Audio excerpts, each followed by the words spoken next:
इस जीवन में जो भी करो उसे इतने प्रेम से करो, इतने आनंद से करो कि जैसे कि सारा जीवन उसी काम को करने के लिए ही बना है, जैसे कि कल होगा ही नहीं। और आज जो कर रहे हो उसमें अपने को पूरा उड़ेल दो। जो भी करो उसे इतने उत्सव और अनुग्रह भाव से करो कि ईश्वर ने इतना दिया है, उसने हमारे लिए इतना कुछ किया है। फिर चाहे उसे परमात्मा कहो, अनजान प्रकृति कहो या अज्ञात ऊर्जा कहो, जो भी नाम देना चाहते हो दे दो, कोई भी नाम ठीक है। इतना तय है कि कोई अज्ञात ऊर्जा बहुत कुछ कर रही है, अन्यथा हम होते ही कैसे, चांद तारे कैसे होते, वृक्षों में फूल कैसे लगते, पक्षियों के कंठ में गीत कैसे जन्मते।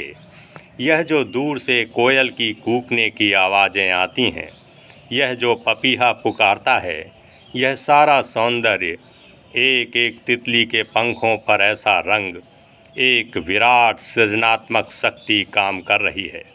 इसीलिए तुम भी जो भी करो उसे अपना अनुदान समझो इस विराट सृजनात्मक शक्ति के साथ सहयोग का।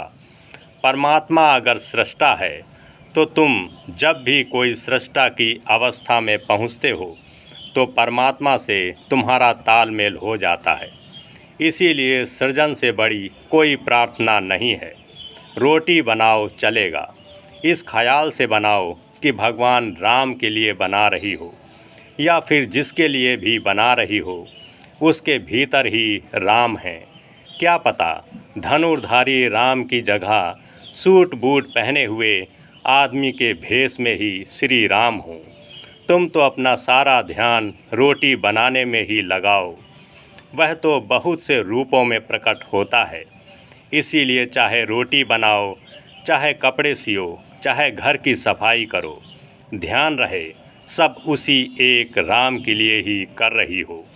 कबीर से जब कोई पूछता था कि इतने बड़े संत होकर भी आप अभी भी कपड़ा बुनते हैं, जबकि आपके शिष्य आपको सभी कुछ देने को तैयार रहते हैं, तो कबीर कहते कि नहीं, राम जी मेरे बुने हुए कपड़े बहुत पसंद करते हैं।